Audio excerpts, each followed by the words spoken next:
تقریباً 2 دہائیوں کے انتظار کے بعد تلنگانہ میں 18,942 سے زیادہ سرکاری اساتذہ کو بالآخر ترقی مل گئی ہے، جن کے من جملہ 17,072 سیکنڈری گریڈ کو اسکول SGTS کے اساتذہ اسسٹنٹ کے عہدے پر ترقی دی گئی، جبکہ 1,870 اسکول اسسٹنٹس کو ہیڈ ماسٹرز کے عہدے پر ترقی دی گئی ہے۔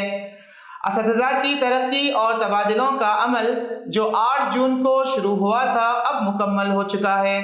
سوائے SGT تبادلوں کے، تلنگانہ حکومت نے اعلان کیا کہ ریٹائرمنٹ سے 3 سال کے اندر کے اساتذہ کو لازماً تبادلوں سے مستثنی قرار دیا جائے گا۔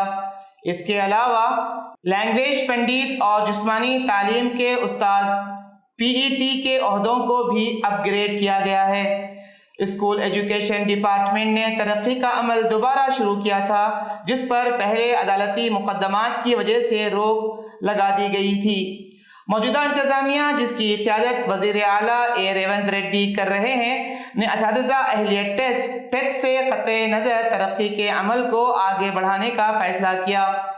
جاری عدالتی مقدمات کے دوران مزید پیچیدگیوں سے بچنے کے لیے محکمے کے حکام نے تیزی سے تبادلے اور ترقی کا عمل مکمل کیا۔